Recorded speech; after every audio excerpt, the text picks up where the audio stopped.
Welcome back to all the viewers. Today we will start with the types of run. Types of run जो है हमारे पास दो types के होते हैं जनरली। पहला तो होता है अपना शॉर्ट रन और दूसरा होता है हमारा लॉन्ग रन। तो शॉर्ट रन और लॉन्ग रन के बारे में एक एक करके हमको जो है इसको देखना पड़ेगा। तो शॉर्ट रन का मतलब वो टाइम पीरियड होता है, जैसे कि शॉर्ट रन मतलब हम ईयर वाइज डिसाइड नहीं कर सकते कि छोटा टाइम या बड़ा टाइम। शॉर्ट रन का मतलब वो टाइम पीरियड होता है when fixed factors when fixed factors are fixed and variable factors varies। तो ये हमारा शॉर्ट रन होता है जहाँ पे फिक्स फैक्टर्स फिक्स होते हैं और वेरिएबल फैक्टर वेरी करते हैं। लॉन्ग रन में क्या होता है, all factor varies. All factors में क्या आ जाएगा, ऑल फैक्टर्स की अगर हम बात करें तो ऑल फैक्टर्स में हमारा फिक्स और वेरिएबल दोनों आ जाएगा, यानी fix factor plus variable factors, यानी दोनों फैक्टर्स हमारे किस में आ जाएंगे, इसमें आ जाएंगे। तो शॉर्ट रन का मतलब होगा when fix factors are fix and variable factors varies. और लॉन्ग रन में हो गया जहाँ पे ऑल फैक्टर वेरीज, तो उसमें फिक्स फैक्टर और वेरिएबल फैक्टर दोनों टाइप के फैक्टर इसमें इंक्लूड हो जाएंगे। शॉर्ट रन में हम लोग एक लॉ पढ़ते हैं अपना, वो होता है हमारा, यहाँ पे एक लॉ पढ़ा जाता है, वो होता है law of variable proportion. Law of variable proportion यहाँ पढ़ते हैं, इसको अदरवाइज लॉ ऑफ रिटर्न्स भी करते हैं या लॉ ऑफ डिमिनिशिंग रिटर्न्स भी कहा जाता है, तो यहाँ पे पढ़ते हैं। और लॉन्ग रन में हम लोग पढ़ते हैं इसमें आपका इसको इसको इसको रिटर्न्स टू फैक्टर भी कहते हैं, अदरवाइज हम लोग रिटर्न्स टू फैक्टर। यहाँ पे इसको बोला जाता है रिटर्न्स टू स्केल, क्योंकि लॉन्ग रन में पढ़ा जाता है इसलिए लार्ज स्केल ऑफ प्रोडक्शन के लिए। और यहाँ पे कई सारे लॉज पढ़े जाते हैं, जैसे हो गया लॉ ऑफ इंक्रीजिंग रिटर्न्स, फिर आपका दूसरा हो जाएगा लॉ ऑफ कांस्टेंट रिटर्न्स, और एक हो जाएगा law of diminishing returns. Diminishing मतलब डिमिनिशिंग या डिक्रीजिंग रिटर्न्स भी इसको कहा जाता है, डिमिनिशिंग रिटर्न्स, क्योंकि लॉन्ग रन में क्या होता है ऐसे करके ये इफेक्ट होता है। तो हमारा टॉपिक जो आज का रहेगा वो हम लोग केवल लॉ ऑफ वेरिएबल प्रोपोर्शन को ही फिगर आउट करेंगे और इसके बारे में डिटेल देखेंगे कि इसके डेफिनेशंस, मीनिंग और तमाम चीज़ें जो हैं लॉ ऑफ वेरिएबल प्रोपोर्शन की क्या क्या होती हैं और क्या चीज़ें इसमें हैं। तो शॉर्ट रन तो क्लियर हो गया, जहाँ पे फिक्स फैक्टर्स फिक्स होते हों और वेरिएबल फैक्टर वेरी करते हों। लॉन्ग रन में क्या होता है, लॉन्ग रन में हमारे सारे के सारे फैक्टर्स यानी फिक्स और वेरिएबल दोनों वेरी करते हो। मेन डिफरेंस यही है। अब हम देखते हैं नेक्स्ट अपना जो है हमारे पास जो आपका हो जाएगा वो है प्रोडक्शन फंक्शन। अब यहाँ पे जो हमारे पास है वो आपका हो जाएगा नेक्स्ट प्रोडक्शन फंक्शन की बात कर लेंगे। तो प्रोडक्शन फंक्शन क्या होता है, प्रोडक्शन फंक्शन एक फंक्शनल रिलेशनशिप होता है, यानी ये फंक्शनल रिलेशनशिप है। फंक्शनल रिलेशनशिप किसके किसके बीच में, बिटवीन इनपुट एंड आउटपुट। बस सिंपल है, इनपुट और आउटपुट के बीच में जो फंक्शनल रिलेशनशिप होता है उसी को प्रोडक्शन फंक्शन कहते हैं। तो अब ये होता क्या है, इसको अगर हम देखा जाए तो ऐसे हो जाता है ये Q X is equal to F, यहाँ पर हो जाएगा लेबर कैपिटल और यहाँ पे टेक्नोलॉजी कांस्टेंट रहेगी। यहाँ पे हम इसमें ऐड कर सकते हैं input and output at given technology, तो ये हमारा इसके लिए हो जाएगा। और यहाँ पे Q X is equal to F L, यहाँ पे एल का मतलब लेबर होता है, ये सी है आपका, सी का मतलब यहाँ पे हम कैपिटल देखेंगे जो भी इनपुट हम करते हैं प्रोडक्शन के लिए, और टी के ऊपर बार है तो यहाँ पे हम इसको देखेंगे गिवन टेक्नोलॉजी, यानी टेक्नोलॉजी यहाँ पे कांस्टेंट होनी चाहिए तभी आपका प्रोडक्शन फंक्शन प्रॉपरली काम करेगा। क्यू एक्स का मतलब हो जाएगा क्वांटिटी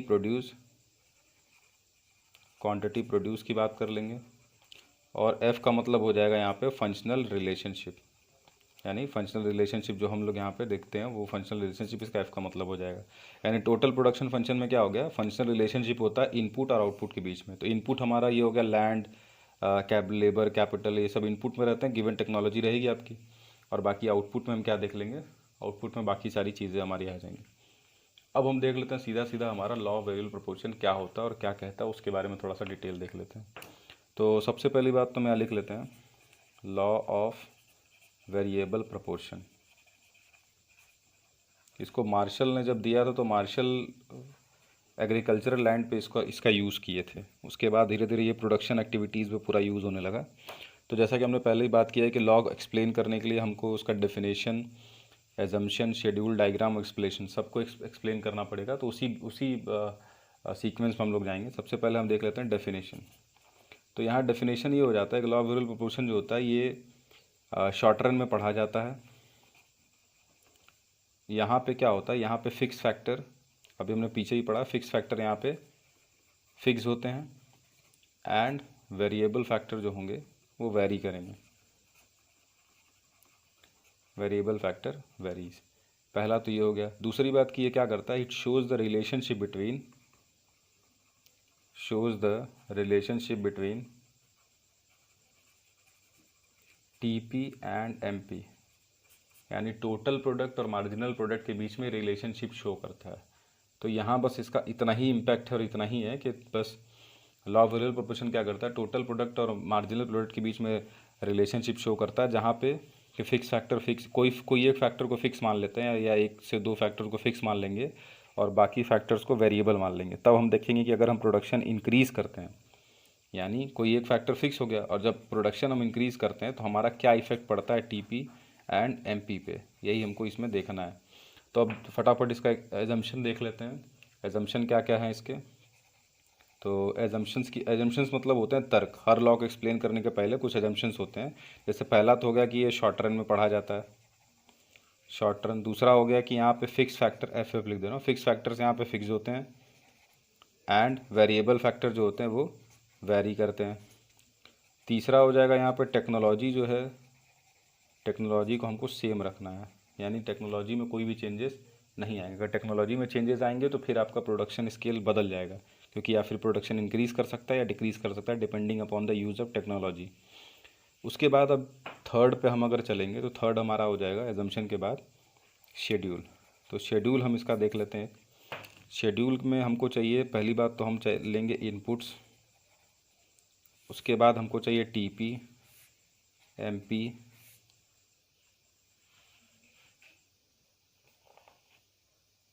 टीपी एमपी के बाद हमको चाहिए यहाँ पे स्टेजेस। ये हमारा जो है पूरा का पूरा शेड्यूल हो जाएगा।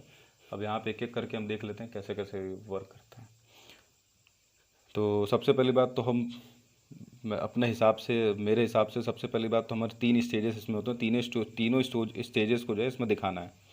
तो अगर एमपी को, क्योंकि पूरा लॉ एमपी पे ही बेस्ड है, मार्जिनल प्रोडक्ट पे, तो अगर एमपी का हम पहले निकाल लेंगे तो उसकी वजह से हमारा टीपी और सारा कुछ निकल जाएगा। तो पहला स्टेज जो होता है वो होता है इंक्रीजिंग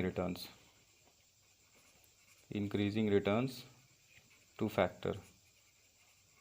ये आपका होता है स्टेज नंबर 1। स्टेज नंबर 2 जो होता है वो होता है डिमिनिशिंग रिटर्न्स टू फैक्टर। और स्टेज नंबर 3 जो होता है वो होता है नेगेटिव रिटर्न्स टू फैक्टर। तीनों स्टेज को इसमें दिखाने के लिए सबसे पहले अगर इंक्रीजिंग है तो एमपी इंक्रीज़ करेगा, तो हम एमपी को दिखा लेते हैं इंक्रीज़ करते हुए। सबसे इजी 2 4 6। अब उसके बाद फिर हम, ये तो हमारा हो गया इंक्रीजिंग रिटर्न्स की बात।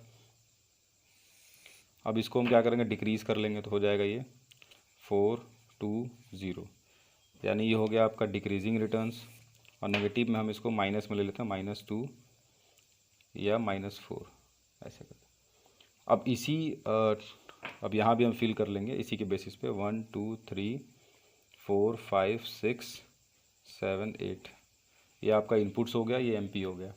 अभी क्या करना है, अभी टीपी निकालने के लिए हम पहले भी पढ़ चुके हैं कि टीपी निकालना हो तो इन दोनों को जोड़ लेंगे। तो 2 का 2 हो गया, 2 + 4 6, 6 + 6 12, 12 + 4 16 + 2 18, 18 + 0 18, और -2 हो जाएगा 16, -4 हो जाएगा 12। तो ये आपका पूरा का पूरा एक बढ़िया शेड्यूल बनकर तैयार होगा, जो कि ईजीएस्ट है। बाकी बुक्स में काफ़ी बड़े बड़े नंबर्स लेके दिया, उससे कोई मतलब नहीं होता।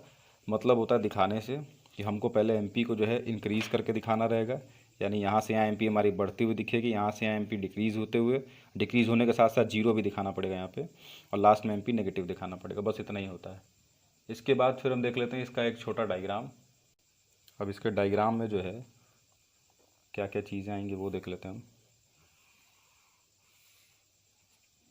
क्योंकि डायग्राम थोड़ा नेगेटिव में भी गया है एमपी, तो इसलिए डायग्राम को नेगेटिव में भी हमको लेना पड़ेगा। यहाँ पे हम लिखेंगे इनपुट्स, ये हमारे इनपुट्स होगा। यहाँ पे हमको टीपी एंड एमपी बनाना है, तो यहाँ टीपी और एमपी लिखेंगे, ये भी यूनिट्स में, क्योंकि सारा कुछ यूनिट्स में यहाँ पे मेजर्ड है। अब उसके बाद हम देख लेते हैं एक एक करके। सबसे पहले तो हमारा जो टीपी का शेड्यूल बनेगा वो आपका बनेगा कुछ इस तरीके से। स्टार्टिंग में बढ़ेगा बहुत तेज़ी से और ये आपका टीपी बन गया। उस मार्किंग से भी लेके हम बना सकते हैं, और ऐसे मैंने फ्री हैंड बना दिया है। और ये आपका एमपी ये गया और ये एमपी आ गया नीचे, ये हो गया एमपी। अब यहाँ पे क्या देखना है, यहाँ पे देखना है कि हमको स्टेजेस डिवाइड करने हैं। तो सबसे पहला स्टेज जहाँ पे टीपी मैक्सिमम होगा वो हमारा पहला स्टेज, ये हो गया हमारा पहला स्टेज। जहाँ पे ये टीपी मैक्सिमम होगा और एमपी जीरो होगा वहाँ पे हमारा हो जाएगा दूसरा स्टेज। तो यहाँ लिख देंगे stage number 1, stage number 2, stage number 3। Simple और आसान तरीके से फ्री हैंड ड्राइंग ये हो गई। अब यहाँ पे अगर एक्सप्लेनेशन वाला पार्ट हम देखना चाहें तो एक्सप्लेनेशन में क्या होगा कि सबसे पहली बात तो हम एक एक स्टेज का करेंगे। मान लीजिए हम स्टेज 1 का ले लेते हैं, स्टेज 1। अब स्टेज 1 में अगर हमको देखना होगा स्टेज 1 में क्या क्या चीज़ें हो रही, सबसे पहले टीपी की बात करेंगे।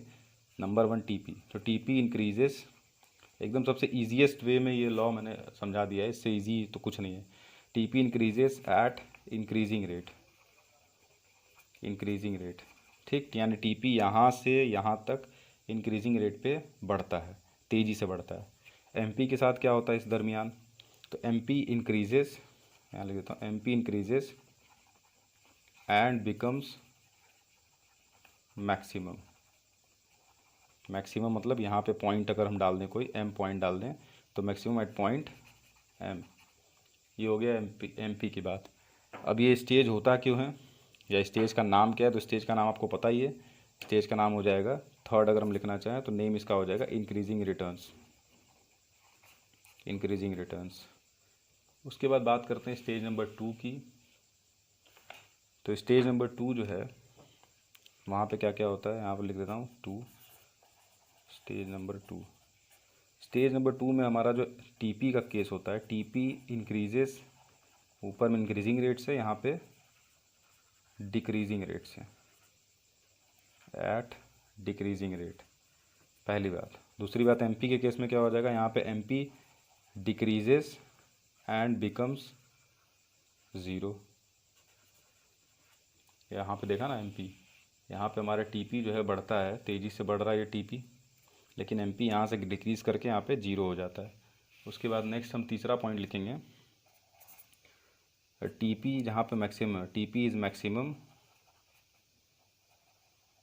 Then MP is zero. ये भी यहाँ पे अच्छे से शो हो रहा है, जहाँ पे ये मैक्सिमम होगा वहाँ पे एमपी क्या होगा, जीरो हो रहा है।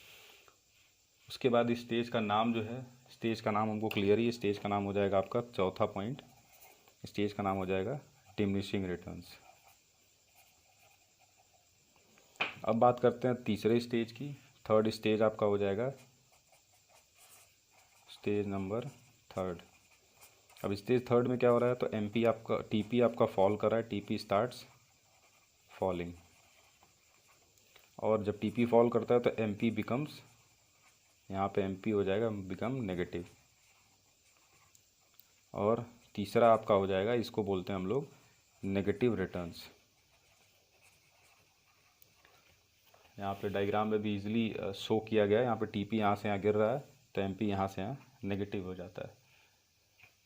अब ये हो गया पूरा का पूरा आपका एक्सप्लेनेशन और पूरा का पूरा डायग्राम।